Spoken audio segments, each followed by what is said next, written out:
ഈ നിലമ്പൂർ ഇലക്ഷനിൽ എന്താണ് UDFും LDFും നന്നായിട്ട് റീൽസും ഫ്ലെക്സ് എല്ലാം ഒട്ടിച്ച് അവിടെ പ്രവർത്തിക്കുന്നുണ്ടല്ലോ.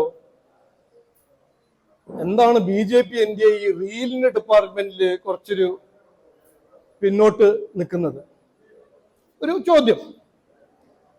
അപ്പൊ ഞാൻ പുള്ളിക്കാരനോട് ഒരു മറുപടി ഇന്നലെ പറഞ്ഞു, ഇന്നും പറയുന്നു. ഈ LDFും UDFും ജനങ്ങൾ വിശ്വസിച്ച് എത്രയോ കൊല്ലം അവസരം കൊടുത്തതായിരുന്നു ഇവിടെ ഭരിക്കാൻ. അവര് ഒന്നും ചെയ്തില്ല, ചെയ്യാൻ പോകുന്നുമില്ല. അതുകൊണ്ട് അവരൊരു ഫുൾ ടൈം രാഷ്ട്രീയമാണ്. ഈ റീലും വാഗ്ദാനം കൊടുത്ത് നിലമ്പൂർ തിളങ്ങും, നിലമ്പൂർ വളരും, ജനങ്ങളെ വിഡ്ഢിയാക്കി ഇതിന് മുമ്പോട്ട് പോകാനൊരു അവരുടെ ഒരു സ്ട്രാറ്റജി. ഈ നിലമ്പൂർ തിളങ്ങും, നിലമ്പൂർ നന്നാവും, നിലമ്പൂർ വളരും എന്ന് പറഞ്ഞ രണ്ട് പാർട്ടികളാണ് ഇവിടെ 40-45 കൊല്ലമായിട്ട് ഭരിച്ചത്. നിലമ്പൂർ ഒന്നും തിളങ്ങിയില്ല, നിലമ്പൂർ നന്നായിട്ടില്ല, ഇവിടെ വളർച്ചയില്ല. ഇവര് ഈ രണ്ട് പാർട്ടിയും ഇലക്ഷൻ തുടക്കത്തിന് ഇന്ന് വരെ വികസനത്തിനെ കുറിച്ച് ഒറ്റ വാക്ക് പറഞ്ഞിട്ടില്ല. എന്താണ് ജനങ്ങളുടെ പ്രശ്നങ്ങള്, എന്താണ് അവര് കൊണ്ടുവരാൻ പോകുന്ന പരിഹാരം, അതിനെ കുറിച്ച് ഒറ്റ കാര്യം പറഞ്ഞിട്ടില്ല.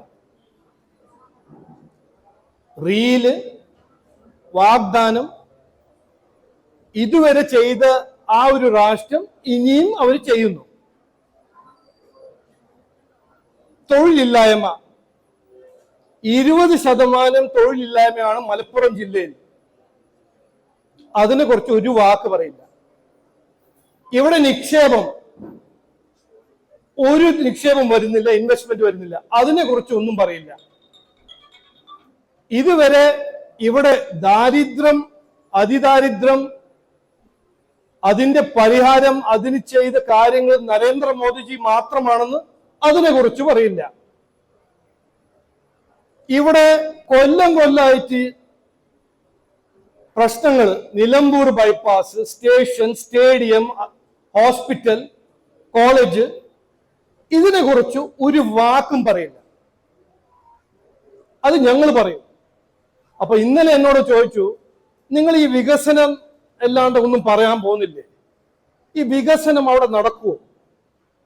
BJP NDA വികസനം, വികസിത കേരളം എന്ന കാഴ്ചപ്പാട് മാത്രം മുമ്പോട്ട് വെച്ചിട്ട് പ്രവർത്തിക്കുന്ന ഒരു പാർട്ടി ആണ് നിലമ്പൂരിലും വരാൻ പോകുന്ന തദ്ദേശ തെരഞ്ഞെടുപ്പിലും അസംബ്ലി ഇലക്ഷനിലും.